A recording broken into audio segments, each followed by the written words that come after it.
कक्षा 10 गणित पृष्ठीय क्षेत्रफल और आयतन प्रश्नावली 1201 पार्ट नंबर 6 प्रश्न 11। एक गोल्फ गेंद का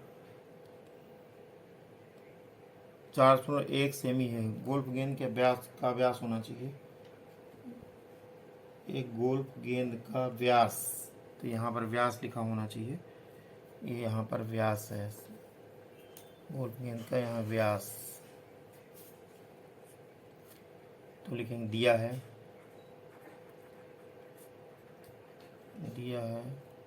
गोल्फ गेंद का व्यास बराबर गोल्फ गेंद का व्यास बराबर 4.1 सेमी। एक गोल्फ गेंद का व्यास 4.1 सेमी है। इसके पृष्ठ पर 2 मिमी त्रिज्या के 150 गड्ढे हैं। इसके पृष्ठ पर 2 मिमी त्रिज्या के 150 गड्ढे हैं। गड्ढों को अर्धगोलाकार मानते हुए संपूर्ण पृष्ठीय क्षेत्रफल ज्ञात कीजिए। कहने का मतलब इस तरह ये गेंद, गोल्फ की गेंद बनी हुई, ये गोल्फ की गेंद है, ये बन रही है गोल्फ की गेंद, और इसमें गड्ढे हैं। गड्ढे इस तरह से बने हुए हैं। मान लिया ये गड्ढे इसमें हैं, ये इसमें गड्ढे हैं।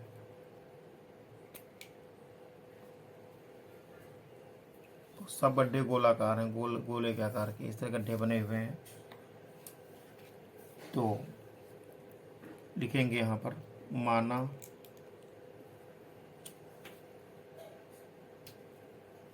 गेंद की त्रिज्या बराबर R1 तथा गड्ढे की त्रिज्या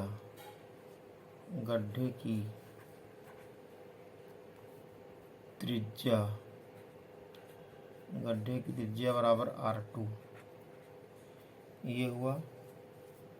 तो अब चूंकि गेंद का व्यास दिया गया है 4.1, तो गेंद की त्रिज्या कितनी होगी?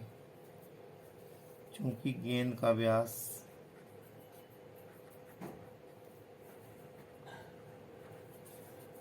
4.1 सेमी, तो गेंद की त्रिज्या बराबर 4.1 का आधा करेंगे तो 2.05 सेमी होगा। ये त्रिज्या होगी, इसको R1 कहेंगे। ये R1 हुआ। गेंद की त्रिज्या को R1 माना गया है ना, यहाँ पे लिखा है गेंद की त्रिज्या बराबर R1, तो R1 बराबर 2.05 सेमी हुआ। तो अब हमको पूरे गेंद का क्षेत्रफल लिखना है। पूरे गेंद का क्षेत्रफल क्या होगा? पूरे गेंद का क्षेत्रफल बराबर 4πr², यानी पृष्ठीय क्षेत्रफल की बात कर रहा है ये। तो एवं अर्धगोले, एवं बल्कि एक कहते हैं, एक अर्धगोलाकार गड्ढे की त्रिज्या बराबर 2 मिमी।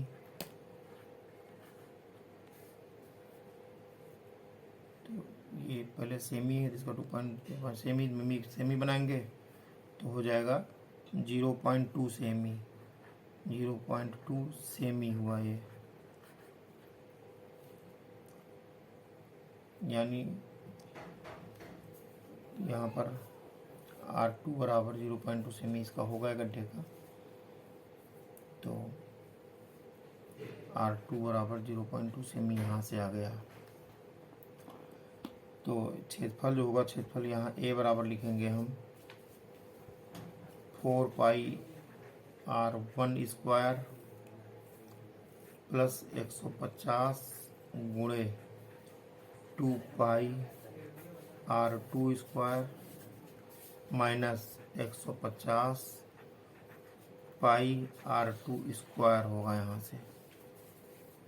तो ए बराबर आया यहाँ से 4 पाई R1 का मान है 2.05 का स्क्वायर प्लस 50, 150 दूना 300 हुआ, 300 में से 150 घटेगा, इतना ही 150 ही बचेगा, हो जाएगा 150 पाई R2 स्क्वायर होगा। तो यहाँ से ए बराबर होगा 4 पाई 2.05 का स्क्वायर प्लस 150 गुणे पाई, 150 पाई लिख देंगे पहले, 150 पाई गुणे R2 का मान है 0.2 का होल स्क्वायर। तो हल करेंगे, आएगा 4 पाई गुणे 2.05 को होल वर्क करेंगे तो आ जाएगा 4.2025 प्लस 150 को यहाँ लिखेंगे 150 पाई गुणे 2 दूनी 4 तो 0.04 आएगा ये। अब ये हो गया 4 पाई गुणे 4.2025 प्लस इसको गुणा करेंगे 15 चौको 60, पूरा पूरा 6 पाई आ जाएगा ये।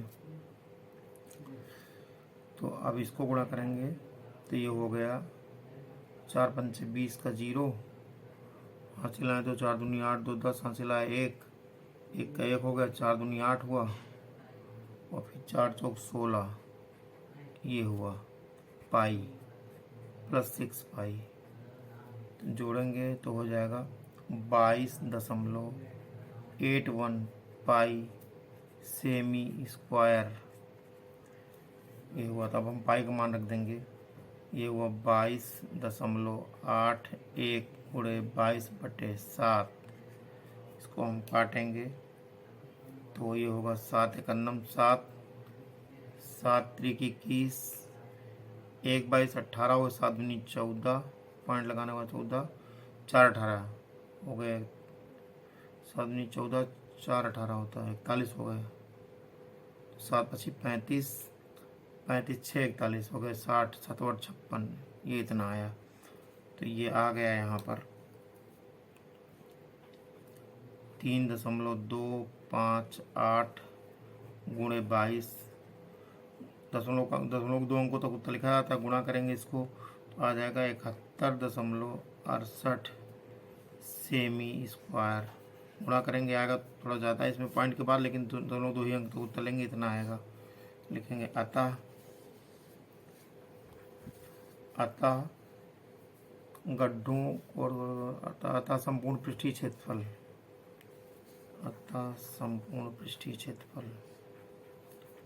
संपूर्ण पृष्ठीय क्षेत्रफल बराबर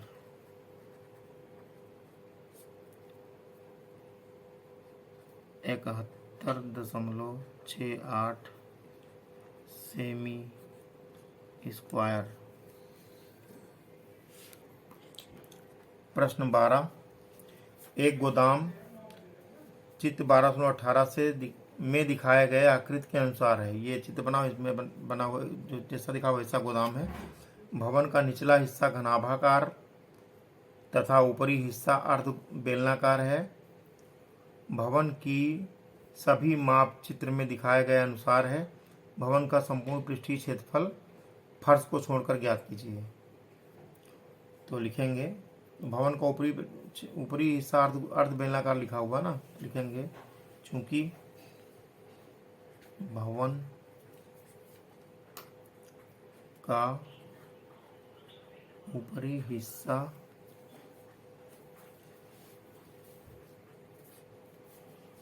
अर्ध बेलनाकार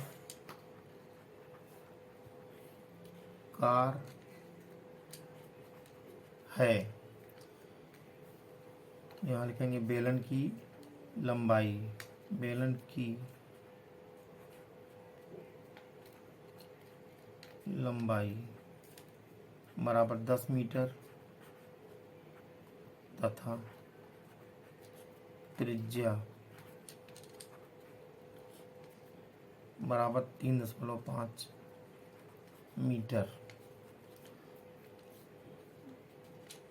भवन का निचला हिस्सा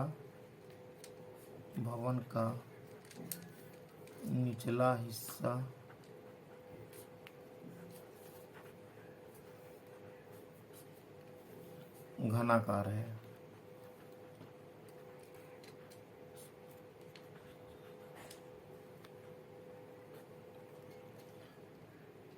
तो अब हम लिखेंगे घनाभ की लंबाई, घना का नहीं घनाभाकार बल्कि लिखा है, घनाभाकार है, यहाँ घनाभाकार लिखा जाएगा, घनाभाकार है। तो घनाभ की लंबाई बराबर 10 मीटर। चौड़ाई यहाँ लिखी 7 मीटर, बराबर 7 मीटर। ऊंचाई ये लिखी 3 मीटर, ऊंचाई बराबर 3 मीटर। तो भवन का संपूर्ण पृष्ठ,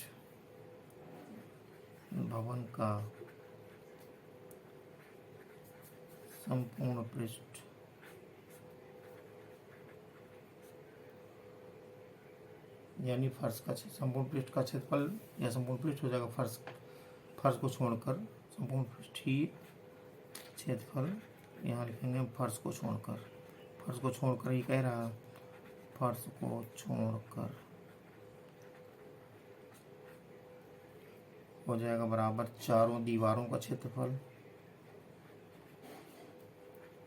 चारों दीवारों का क्षेत्रफल प्लस अर्धबेलनाकार है तो 1/2 करेंगे। बेलन का वक्र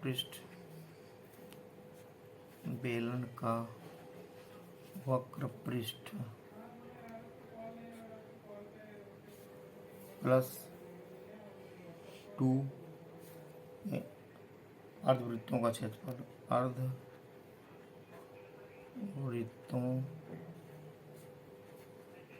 का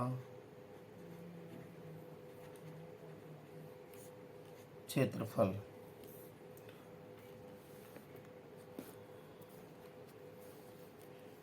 बराबर होगा 2, चारों दीवारों का क्षेत्रफल 2 लंबाई धन चौड़ाई गुणा ऊंचाई होता है, लंबाई धन चौड़ाई गुणे ऊंचाई ये होता है, प्लस 1/2। बेलन का वक्रपृष्ठ 2πRh होता है, 2πRh होगा, प्लस 2 अर्धवृत्तों का क्षेत्रफल, 2 लेकिन गुणे अर्धवृत्त है तो अर्धवृत्त का होगा 1/2 πr²।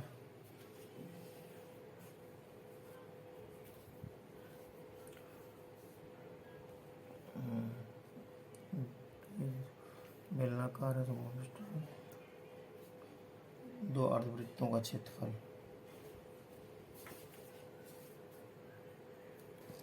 गुणे 1/2, पाई का मान 22/7 गुणे आर का मान है 3.5 का स्क्वायर। यहाँ ये 2 अर्धवृत्तों के क्षेत्रफल का पहले अर्धवृत्त है तो 1/2 πr² होगा, 2 से हमने गुणा किया है यहाँ पर। अब इनमें सबके हमने मान रखा, 2 की जगह 2 लिखा, लंबाई की जगह 10 प्लस चौड़ाई की जगह 7 गुणे ऊंचाई की जगह 3 हो गया, प्लस 1/2 2 हुआ, गुणे पाई का मान 22/7 गुणे आर का मान 3.5 गुणे एच का मान 10 है, प्लस ये प्लस यहाँ लगाया 2 गुणे 1/2 गुणे पाई का मान 22/7 गुणे आर का मान 3.5 का स्क्वायर। तो ये हो गया 2, 10 7 17 हुआ, ब्रैकेट में 17 आया, गुणे 3 आ गया, प्लस 1/2 से ये वाला 2 यहाँ से कट गया और 7 25 35 0.5 आएगा, यहाँ से ये 2 इससे कट गया तो ये हुआ यहाँ पर ये 22 गुणे 0.5 गुणे 10 प्लस ये हुआ 22/7 गुणे 3.5 गुणे 3.5 दो बार होगा। तो यहाँ से हल करेंगे तो ये आएगा 7×5 = 35, यहाँ 0.5 आ गया। ये 7×2 = 34 गुणे 3 प्लस 5×50 यानी 22 गुणे आ गया 5.0 प्लस 22 गुणे 3.5 गुणे 0.5। अब 34 तय करेंगे, 3 चौक 12, 2 हासिल आया 1, 3 3 9 1 10, 102 आया। प्लस को गुणा कर 22×5 = 110 हुआ। प्लस इनको आपस में गुणा करेंगे तो ये आएगा 38.5 इनका गुणा आया। इनको जोड़ दिया, जोड़ने पर उत्तर आया 250.5 मीटर स्क्वायर। अतः भवन का संपूर्ण पृष्ठीय क्षेत्रफल बराबर संपूर्ण पृष्ठीय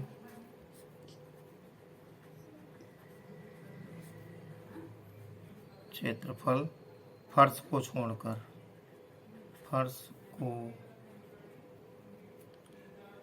छोड़कर आया उत्तर 250.5 मीटर स्क्वायर। यही हमारा आंसर हो गया।